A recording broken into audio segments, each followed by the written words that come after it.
ప్రార్థన చేసుకుంటాం.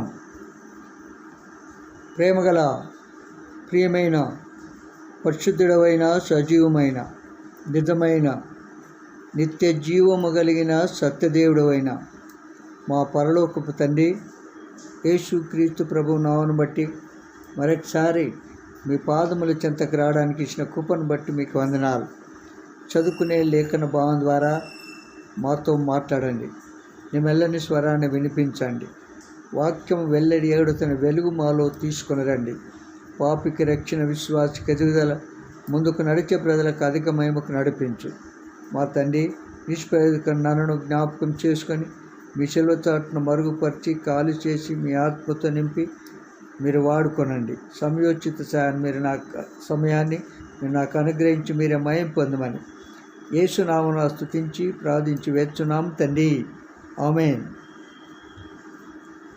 మత్తయి సువార్త 13వ అధ్యాయం. మత్తయి సువార్త 13వ అధ్యాయము.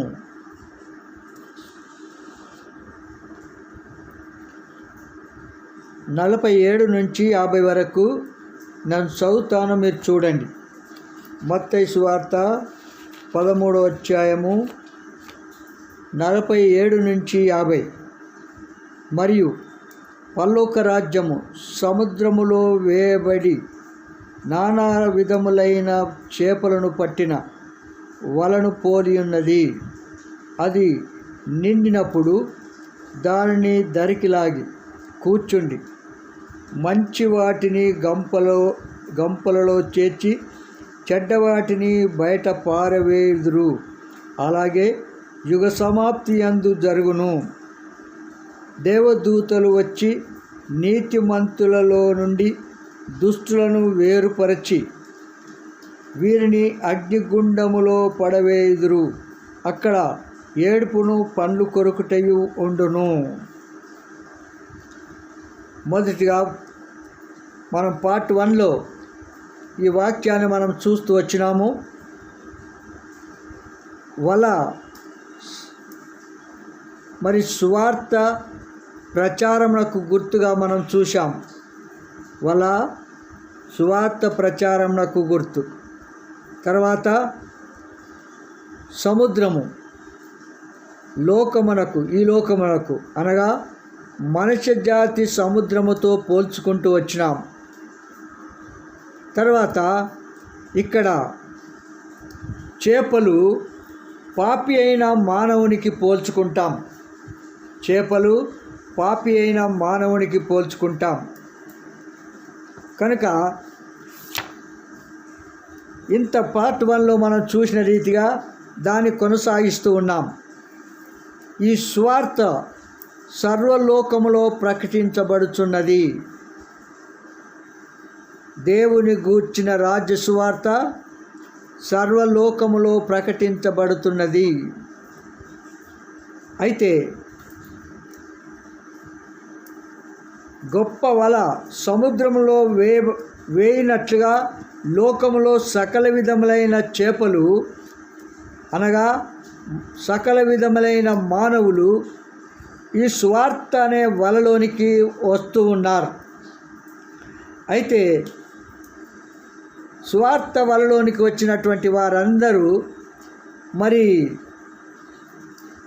వల నిండిపోతుంది, కానీ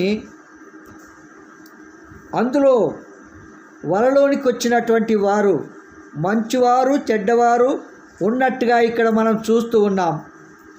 అయితే సంగతి ఏంటంటే పార్ట్ 1లో సర్వలోక సృష్టికర్త అయిన ఆ మహాదేవుడు, సర్వ సృష్టికి ముందుగా ఉన్న దేవుడు, ఆ ప్రభు అంటాడు, నాకు ముందు ఏ దేవుడు నిర్మింపబడలేదు, నా తర్వాత ఏ దేవుడు కూడా ఉండడు అని చెప్పాడు. కనుక ఆదియు అంతమైన వాడు, అల్పాయు ఓమేగయు నేనే, వర్తమాన భూత భవిష్యత్ కాలంలో నిన్న నేడు నిరంతరము ఒకే రీతిగా ఉన్న దేవుడు ఆ మహాదేవుడు. ఆయన మార్పు చెందని దేవుడు. ఆ మహాదేవుడు సర్వలోకమును చూసి ఆత్మ స్వరూపైన దేవుడు రక్షకుడుగా భూలోకంలో యేసు అన్నామను జన్మించి పాపులందరి కొరకై చనిపోయి సమాజం తిరిగి లేచినాడు. మనం చూసినాము పార్ట్ 1లో. క్రీస్తు వెళ్ళిపోయి పరిశుద్ధాత్మ దేవుని పంపించాడు ఈ లోకమునకు. ఆ సత్యస్వరూపియగు ఆత్మ వచ్చి మానవ జలాల మీద అల్లాడుచున్నాడు, అనేకులను హెచ్చరించుచున్నాడు, సాక్ష్యం ఇచ్చుచున్నాడు. యోహాను సువార్త 15వ అధ్యాయం. యోహాను సువార్త 15వ అధ్యాయము 26, 27 వచనాన్ని మనం చూస్తున్నాం. ఇక్కడ చూడండి.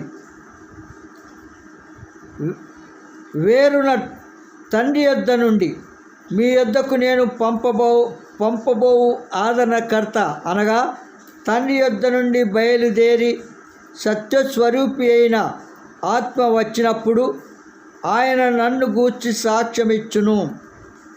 మీరు మొదటి నుండి నా యొద్ద ఉన్నారు గనుక మీరును సాక్ష్యమిత్తురు.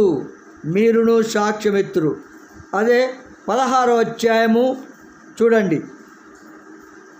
యోహాను సువార్త 16వ అధ్యాయము 8 నుంచి చదువుతాను చూడండి. ఆయన వచ్చి పాపమును గూర్చియు నీతిని గూర్చియు తీర్పును గూర్చియు లోకమును ఒప్పుకొన చేయును. లోకులు నాయందు విశ్వాసముంచలేదు గనుక పాపమును గూర్చియు నేను తండ్రి యొద్దకు వెళ్ళట వలన మీరిక నన్ను చూడరు గనుక నీతిని గూర్చియు ఈ లోకాధికారి తీర్పు పొంది ఉన్నాడు. ఈ లోకాధికారి పార్ట్ 1లో మనం చూసినాము. మకరమనే సాతానుడు ఈ లోకమును ఏలుచున్న మకరమని మరి చూస్తూ వచ్చాము. ఆ మకరము ఈ లోకాధికారి తీర్పు అలాంటి మకరమును తీర్పు పొందినట్టుగా ఇక్కడ రాస్తున్నాడు. కనుక తీర్పును గూర్చి ఒప్పుకొన చేయును. నేను మీతో చెప్పవలసినవి ఇంకను అనేక సంగతులు కలవు కానీ ఇప్పుడు మీరు వాటిని సహింపలేరు. అయితే ఆయన అనగా సత్యస్వరూపి అయిన ఆత్మ వచ్చినప్పుడు మిమ్మును సర్వసత్యములోనికి నడిపించును. ఆయన తనంతట తానే ఏమీ బోధింపక వేటిని వినునో వాటిని బోధించి సంభవింపబోయు సంగతులను మీకు తెలియచేయును. కనుక ఆ మహా సత్యస్వరూపి అయిన దేవుడు మరి హెచ్చరిస్తాడు, తర్వాత సాక్ష్యం ఇస్తాడు, వాటన్నిటిని తెలియచేస్తూ ఉంటాడు. ప్రస్తుతం ఉన్న లోకములో సర్వ పాప మడ్డగింపబడి పరిశుద్ధాత్మ ద్వారా అడ్డగింపబడుతుంది. సర్వలోకంలో ఉన్నటువంటి పాపం అయితే పరిశుద్ధాత్మ క్రియ చేయుచున్నాడని తెలియచేస్తున్నది. ఏమని? సర్వ పాపం అడ్డగించువాడైన పరిశుద్ధాత్మ క్రియ చేయుచున్నాడని తెలియచున్నది. సువార్తను విని క్రీస్తునందు విశ్వాసం ఉంచిన వారిని ముద్రించుచున్నాడు పరిశుద్ధాత్మ దేవుడు. గనుక ఈ యుగములో సాతాను చేయదలిచిన పని పూర్తిగా జరగటలేదు. సువార్త వల్ల మానవులకిప్పుడు మరి నిత్య జీవము, పాప క్షమాపణ సువార్త ద్వారా కలుగుతున్నది, సందేహం లేదు. అయితే విచారము, అనేకులకు సువార్త ప్రకటింపబడుతుంది కానీ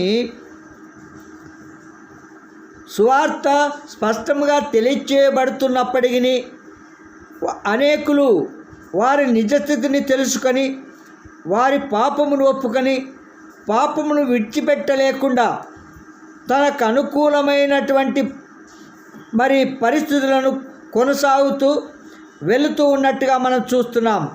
కనుక ప్రియ సహోదరి సహోదరుడా, మీరు ఎవరైనా సరే ప్రభు మనతో మాట్లాడుతున్నప్పుడు మన హృదయానికి వాక్య పిల్లో పరీక్షించుకొని మరి వెంటనే సరి చేసుకోవడము అది దేవుని చిత్తం. కనుక విని విడిచిపెట్టకుండా ఆ ప్రకారం నడుచుకోవాలని ప్రభు మనల్ని ప్రేరేపిస్తూ ఉన్నాడు. అయితే ఈ వల సముద్రములో శాశ్వతముగా ఉండునది కాదు, అది నిండు వరకు మాత్రమే వల సముద్రములో ఉంటుంది. అనగా ఈ ప్రపంచమనే మరి ఈ లోకములో సువార్త ప్రకటింపబడిన తర్వాత ఆ వల నిండిపోయేంతవరకు మాత్రమే అక్కడ ఉంటుంది. ఆ తర్వాత వల తీసివేయబడుతుంది. యజమాని లేచి సువార్త వల తీసివేయబడిన తర్వాత ఆ ద్వారము అనగా సువార్త ద్వారము మూయబడిన తర్వాత ఏ మానవుడు తెరవలేడు. ఎందుకనగా నోహు దినాల్లో 40 రాత్రింబగలు వర్షము కురవకముందు మరి నోహుతో చెప్పినట్టుగా ఓడలో ప్రతి జాతి పక్షి జంతువులు ప్రాకుపురులు జలచరులు అన్ని పంపించిన తర్వాత ఆ ఓడ యొక్క ద్వారమును దేవుడని యెహోవాయే దాన్ని మూసివేసినట్టుగా చూస్తున్నాం. ఎంతోమంది ఆ ద్వారము తట్టి ఉంటారు, కానీ అది తెరవబడలేదు. ఆ విధంగానే ఈ దినాల్లో కూడా సువార్త ద్వారము మూయబడిందంటే అది ఎన్నడూ మళ్ళీ తిరిగి తీయలేనటువంటి పరిస్థితులు ఏర్పడతాయి. చూడండి, లూకాసు వార్త 13వ అధ్యాయం నేను చదువుతాను, మీరు చూడండి. లూకాసు వార్త 13వ అధ్యాయము 25 నుంచి ఇది చూడండి, నేను చదువుతాను. 25 ఇంటి యజమానుడు లేచి తలుపు వేసిన తర్వాత మీరు వెలుపల నిలిచి తలుపు తట్టి, అయ్యా మాకు తలుపు తీయమని చెప్పనారంభించినప్పుడు ఆయన మీరెక్కడి వారో మిమ్మును ఎరగనని ఉత్తరం మీతో చెప్పును.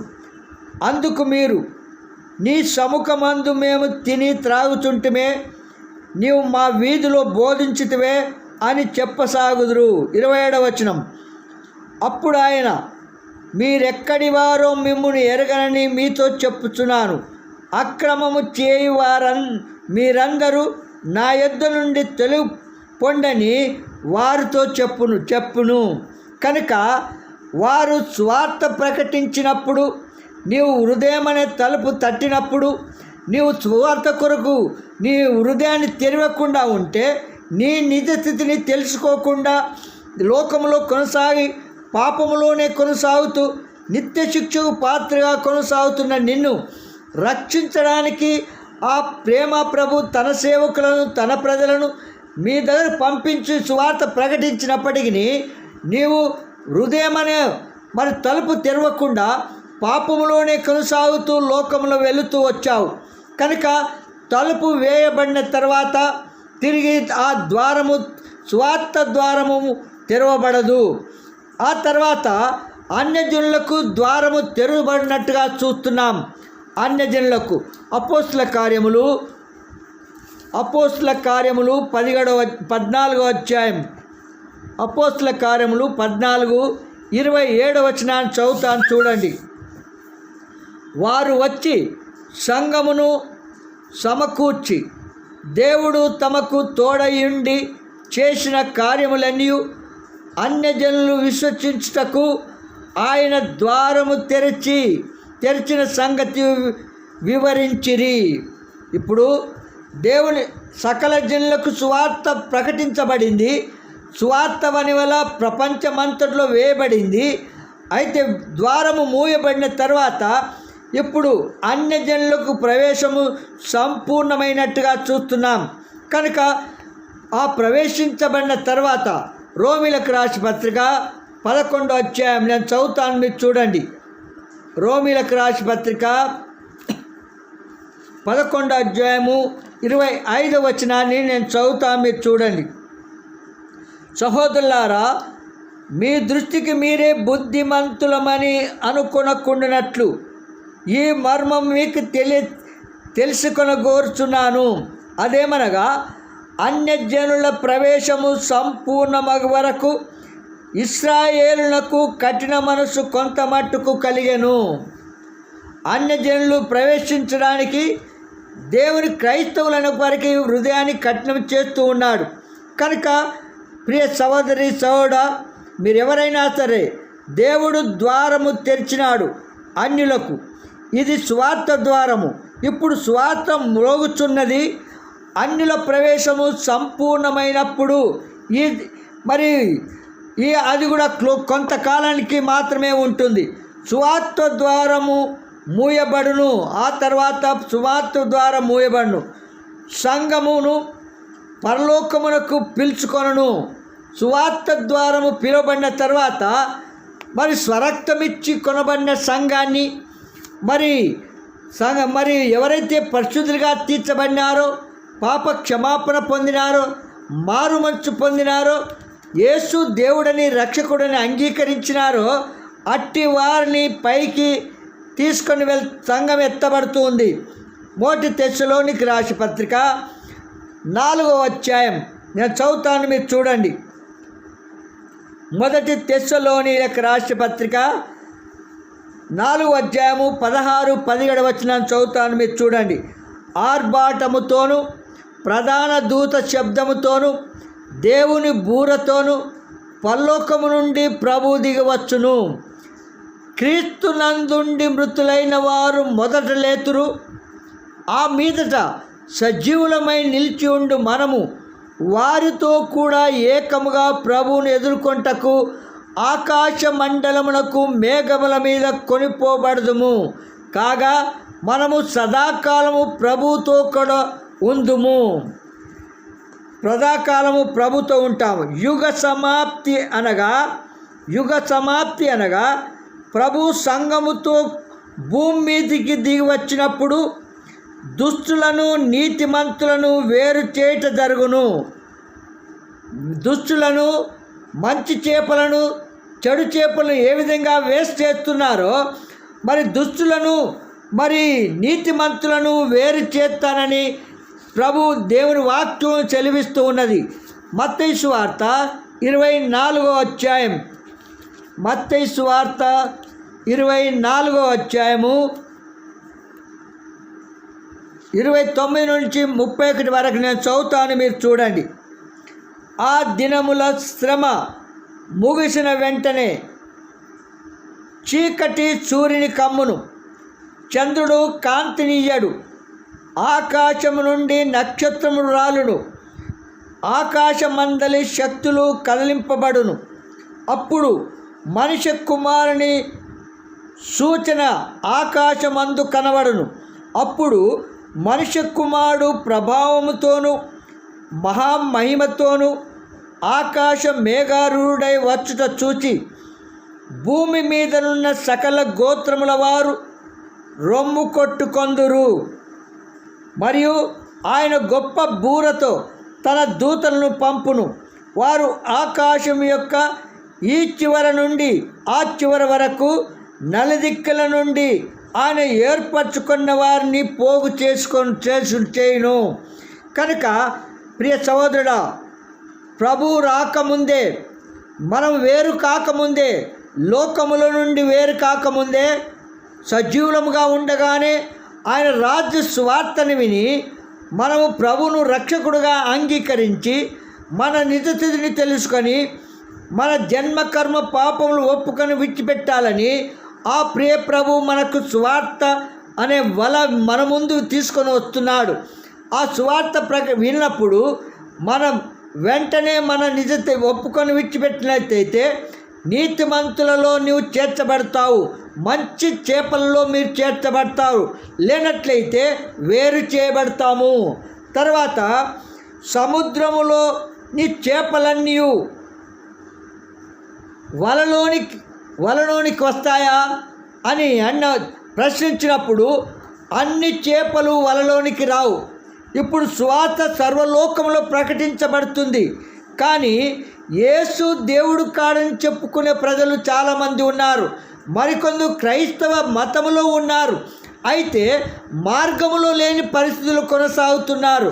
వారు ఆయా లాభముల కొరకు మరియు వారు ప్రభువును నమ్ముకున్నారు, గర్భఫలము కొరకు నమ్ముకున్నారు, ప్రతిఫలాపేక్ష కోరు నమ్ముకున్నారు, జీవనోపాధికి నమ్ముకున్నారు, మరి వారి అక్కను తీర్చుకోవడానికి నమ్ముకున్నారు, వారి రోగములు బాగు చేసుకోవడానికి నమ్ముకున్నారు. కానీ వారు పాపినని గ్రహించి పాపములు ఒప్పుకొని పాపములు విడిచిపెట్టలేని జీవితంలో కొనసాగుతున్నట్లయితే వారు కూడా వేరు చేయబడతారు.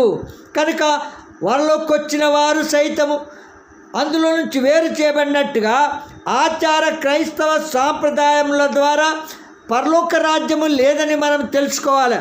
అనేకులు మేము విశ్వాసుల కుటుంబంలో పుట్టాము, మేము అబ్రహాము సంతానమని వారు చెప్పుకుంటూ ఉన్నారు. చూడు, రోమీలకు రాసిన పత్రిక 9వ అధ్యాయం, రోమీలకు రాసిన పత్రిక 9వ అధ్యాయం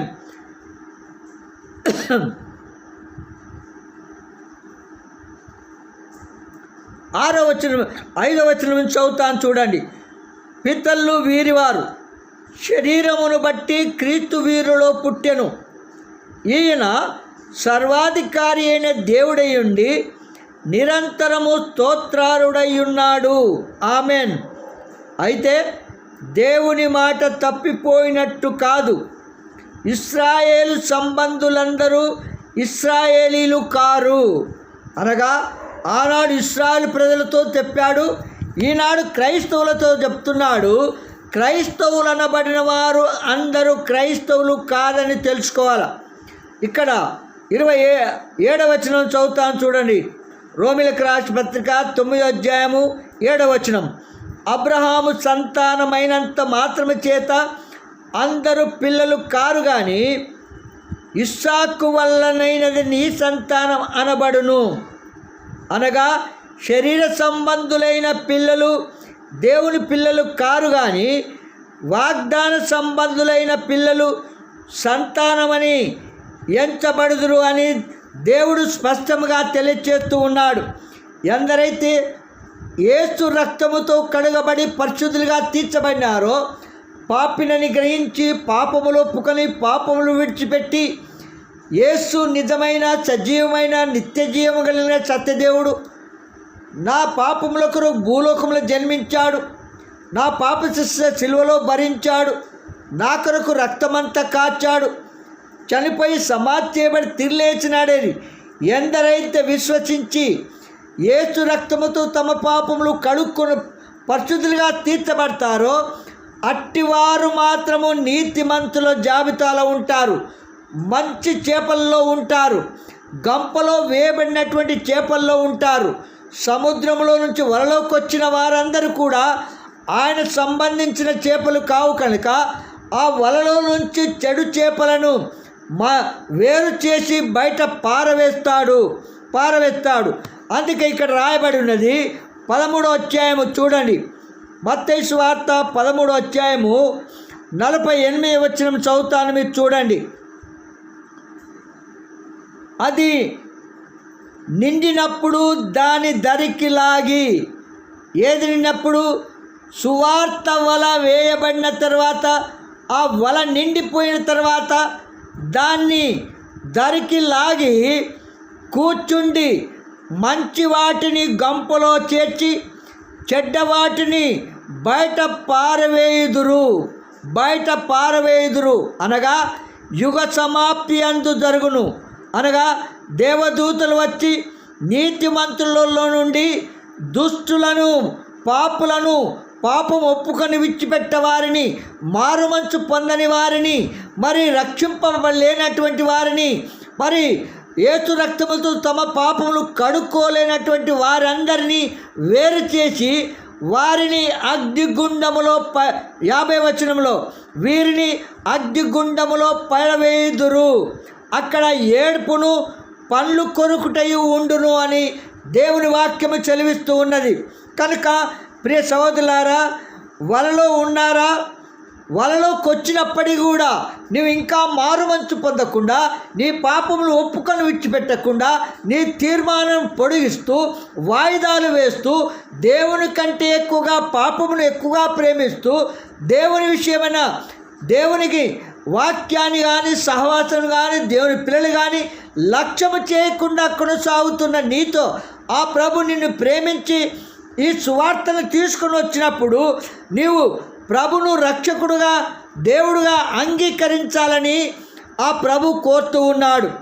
ఇంకో చెప్పాలంటే అసలు వలలో పడిన వారందరూ రక్షింపబడిన వారు కాదని ఈ వాక్యంలో 48 వచనంలో చూశాం.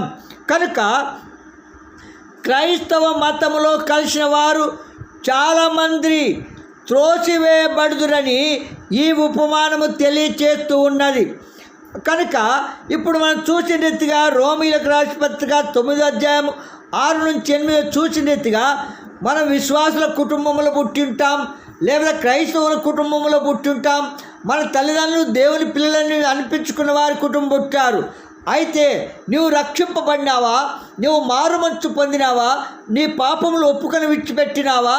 క్రైస్తవ ఆచార సాంప్రదాయం ద్వారా మీ తల్లిదండ్రులతో నీ సోదరులతో వెళ్ళి గుడికి వెళ్ళి వస్తున్నావేమో, కానీ నీ ప్రవర్తన, నీ గుణము, నీ జీవితం మారకపోతే నిరంతర శిక్షకు అగ్నిగుండములోనికి వెళ్తామని దేవుని వాక్యము తెలియజేస్తూ ఉన్నది.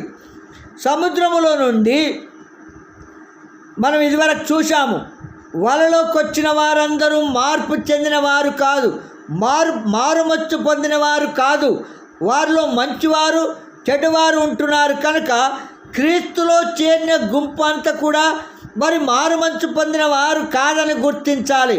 కనుక మనం ఎవరమైనా సరే ఆ ప్రభు మనతో మాట్లాడుతూ వచ్చినప్పుడు వెంటనే మన నిజస్థితిని తెలుసుకొని మన పాపములు ఒప్పుకొని వాటిని విడిచిపెట్టాలని మరి ప్రభు పేట మనవి చేస్తూ ఉంటున్నాం. ఈ ఉపమానము వింటూ ఉండగానే మరి మీరు ఆలస్యం చేయకున్నట్లుగా మన నిజస్థితిని తెలియచేసుకొని వాటిని ఒప్పుకొని విడిచిపెట్టాలని ఆ ప్రియ ప్రభు మనతో మాట్లాడుతూ వస్తున్నాడు. తర్వాత ఒక సంగతి మీకు తెలియజేస్తాను. ఎందరైతే తమ పాపములు యేసు రక్తముతో కడుగొని పరిశుద్ధులుగా తీర్చబడినారో, నీతిమంతులుగా తీర్చబడినారో, యేసు దేవుడని రక్షకుడని ప్రభు అని అంగీకరించి వెంబడిస్తూ ఉన్నారో, అట్టివారు పరిశుద్ధులని జాబితాలో ఉండి పరలోకము వారి కొరకు ఉన్నదని తెలుసుకోవాలా. ఎందరైతే దుష్టులకు పాతాళ లోకం ఉంటున్నది అని తెలుసుకోవాలా. అనగా ఎవరైతే మారుమంచు పొందకుండా, తమ పాపములు ఒప్పుకొని విడిచిపెట్టకుండా, పాప క్షమాపణ పొందకుండా లోకములో ఇంకా శరీరాశలు, నేత్రాశ, జీవపు డంబములు వీటన్నిటిని అనుభవించుకుంటూ వెళ్ళిపోతున్నారో, అట్టివారు దుష్టుల జాబితాలో ఉన్నారని తెలుసుకొని వారికి పాతాళ లోకము అంటే నిరంతరము పాతాళ లోకము అనగా మరి మనం చూస్తున్నాము. లూకా సువార్త చూడండి. ధనవంతుడు బీదవాడు ఇద్దరు. లూకా సువార్త 16వ అధ్యాయం. లూకా సువార్త 16వ అధ్యాయము. నెక్స్ట్ ఇక్కడ మీకు చదువు వినిపిస్తాను, మీరు చూడండి. 23, 24 వచనం చూడండి. 22 నుంచి చదువుతాను చూడండి. ఆ దరిద్రుడు చనిపోయి దేవదూతల చేత అబ్రహాము రొమ్మున ఆనుకొనుటకు కొనిపోబడెను. ధనవంతుడు కూడా చనిపోయి పాతిపెట్టబడెను. అప్పుడతడు పాతాళములో బాధపడుచు కన్నులెత్తి దూరము నుండి అబ్రహామును అతని రొమ్మున ఆనుకొని ఉన్న లాజరును చూచి, తండ్రివైన అబ్రహామా, నాయందు కనికరపడి తన వేలికొనను నీళ్ళలో ముంచి నా నాలుకను చల్లార్చుటకు లాజరును పంపుము. నేను ఈ అగ్నిజ్వాలలలో యాతన పడుచున్నానని కేకలు వేసి చెప్పెను. పాతాళము అనేది అగ్నిజ్వాలల వంటిది. నరకమైతే ఎల్లప్పుడూ మంచున్న అగ్ని, కానీ పాతాళం కూడా అదే అగ్ని లాంటిదని తెలుసుకోవాలి. అందుకే పాతాళంలో ఈ ధనవంతుడు ఈ లోకంలో ఉన్నప్పుడు ధన సమృద్ధి చేత ప్రభు వాక్యానికి అవిధేయుడై ఆయన చెప్పినట్టుగా నడుచుకోకుండా మరి తాను లోబడనొల్లని వ్యక్తిగా కొనసాగి ఈ లోకంలో సుఖంగా తాను ఆ సుఖమును అనుభవించి పాప క్షమాపణ పొందకుండా, పాప క్షమాపణ పొందిన ఆయన క్రియ ద్వారా ఎరగనట్టుగా ఉండి చనిపోయి పాతాళములో ఆయన ఆత్మ కాలుతూ ఉండగా అక్కడ ఆ యాతనకు ఆ బాధకు తట్టుకోలేక అబ్రహాము రొమ్మున ఉన్నటువంటి లాజరు, మరి ఈ లాజరు కడుపేదవాడు, మరి కురుపులతో బాధపడుతున్నటువంటి వాడు, దరిద్రుడిగా ఈ లోకంలో కొనసాగుతున్నటువంటి వాడు. అయితే అంత దరిద్రతలో కూడా మరి ఈ ధనవంతుడు తిని పారవేసిన మరి ఇస్తారాకుల్లో ఉన్నటువంటి అన్నమును తిని జీవిస్తూ ఉండేవాడు. అలాంటి ఈ దరిద్రుడు అంతు కడుపేదవాడిగా కొనసాగించినప్పటికీ మరి తాను దరిద్రుడిగా లోకంలో ఉన్నప్పటికీ తన శరీరం అంతా ఒళ్ళంతా కురుపులతో ఉండి మరి బాధతో కొనసాగుతున్నప్పటికీ ఆ కురుపులన్నీ కుక్కలొచ్చి నాగుతూ ఉన్నప్పటికీ తన విశ్వాసాన్ని పవిత్రతను కాపాడుకొని ఆ సృష్టికర్తైన యేసు దేవుని యందు విశ్వాసం ఉంచి పాపము లేనివాడిగా లోకంలో జీవించినాడు. కడుపేదగా ఉండి ఆ ప్రభువుకు మంచి సాక్ష్యమును ఇచ్చేవాడిగా చూస్తున్నాం. అలాంటి కడుపేదవాడైనటువంటి లాజరు చనిపోయి మరి ధనవంతుడైన లాజరు రొమ్మున ఆనుకొని సంతోషంగా పరలోకంలో మరి పరదేశులో మరి అబ్రహాము రొమ్మున ఉంటున్నాడు. ఈ ధనవంతుడు ఈ లోక సుఖమును అనుభవించి నరకానికి పాతాళ లోకానికి వెళ్ళిపోయి యాతన పడుతున్నాడు. కనుక ప్రియ సహోదరుడా సహోదరి, ప్రభు స్పష్టముగా నీతో తెలియజేస్తున్నాడు ఏంటంటే, మరి పరిశుద్ధులకు పరలోకము, దుష్టులకు పాపములు ఒప్పుకొని విడిచిపెట్టని వారికి, ఈ లోక సుఖమును అనుభవించిన వారికి పాతాళ లోకం ఉంది. అందులో ఆరని అగ్ని గంధకములతో మండుగుండము ఒక దినము వెళ్ళవలసి వస్తుంది. కనుక ఇప్పుడు సజీవుడిగా ఉండ నీవు ఈ సువార్త వింటూ ఉండగానే నీతిమంతులను భద్రపరచుటకు, దుష్టులను శిక్షించుటకు దేవుడు న్యాయవంతులని రుజువు చేస్తున్నది. కనుక ఆ అన్యాయపు తీర్పు తీర్చే దేవుడు కాదు. నువ్వు క్రైస్తవుడవైనా నువ్వు ఎవరివైనా సరే ఆ ప్రభు మనతో మాట్లాడుతూ ఉన్నప్పుడు ఆ ప్రభును రక్షకుడుగా దేవుడిగా అంగీకరించి మరి ఇప్పుడే నీ పాపను ఒప్పుకొని విడిచిపెట్టాలని ఆ ప్రభు నిన్ను ప్రేరేపిస్తూ ఉన్నాడు. ప్రియ సహోదరి సహోదరా, ఇంకా ఎవరైనా సరే నువ్వు క్రైస్తవ ఆచార సాంప్రదాయం కొనసాగి మారుమంచు పొందకుండా పాపములు ఒప్పుకొని విడిచిపెట్టకుండా కొనసాగుతున్నట్లయితే ప్రభు నీతో మాట్లాడుతుండగానే హృదయమును కఠినము చేసుకోకూడదు. ఎందుకనగా దేవుని వాక్యములో తెలివిస్తూ ఉన్నది, నీ జీవం ఏపాటిది, కొంతసేపు కనబడి అంతలో మాయమైపోయే ఆవిరి లాంటిది కాదా, సాగిపోయే నీడ లాంటిది కాదా? మరి అలాంటి ఆవిరి లాంటి నీ జీవితము ఏ దినము ఎప్పుడు ఏమి సంభవిస్తుందో తెలియదు. కనుక ఇలాంటి పరిస్థితుల్లో ప్రభు నిన్ను ప్రేమించి మాట్లాడుతూ ఉన్నప్పుడు వెంటనే నీ పాపినని గ్రహించి పాపములు ఒప్పుకొని పాపములు విడిచిపెట్టాలని ప్రభు పేట మనసు చేస్తున్నాము. ఇంకొక వాక్యం చదివి క్లోజ్ చేస్తాను చూడండి. 103వ కీర్తనలు 103 15-16 వచనాన్ని నేను చదువుతాను చూడండి. నరుని ఆయువు గడ్డి వలెనున్నది, అడవి పువ్వు పూయినట్లుగా వాడు పోయిను, దాని మీద గాలి వీచగా అది లేకపోవును, ఆ మీదట దాని చోటు దాని నెరగదు. కనుక నీ నీ జీవితము నీటి బుడగ లాంటిది, గడ్డి పువ్వు లాంటిది, సాగిపోయే నీడ లాంటిది, అంతలో కనబడి అంతలో మాయమైపోయే ఆవిరి లాంటిది. కనుక ప్రభు నీతో మాట్లాడుతున్న వెంటనే నిజస్థితిని తెలుసుకొని పాపములు ఒప్పుకొని విడిచిపెట్టాలని ప్రభు పేట మనం చేస్తున్నాం. మీ కొరకు ప్రార్థన చేస్తాం. ప్రియ తండ్రి, యేసు నామమున మరొకసారి మీ పాదములు చెంతకొస్తున్నాం. ప్రభా, మానవ అద్దుబాటు విత్తబడిన వాక్యానికి పరిశుద్ధాత్మ కార్యము ప్రతి ఒక్కరిలో లోతుగా జరిగించి పాపికి రక్షణ, విశ్వాసకి ఎదుగుదల, ముందుకు నడిచే ప్రజలకు అధిక మహిమకు నడిపించవలసిందిగా కోర్చు. మా తండ్రి, మరి ఏ ఒక్కరు కూడా నిర్లక్ష్యముగా ఉండకుండా ఈ సత్య సువార్తను విని మేము అంగీకరించి వెంబడించ కృప చూపించమని యేసునామన స్తుతించి ప్రార్థించి వేచున్నాము తండ్రి. ఆమేన్. మన తండ్రి అయిన దేవుని ప్రేమ, ప్రభువైన యేసుక్రీస్తు వారి కృప, పరిశుద్ధాత్మ దేవుని యొక్క అన్యోన్య సహవాసం ఇక్కడ కూడిన మనకు భూలోకం చెందిన భక్తులు, పరిశుద్ధులు వీళ్ళందరికీ తోడయ్యుండునుగాక. ఆమేన్.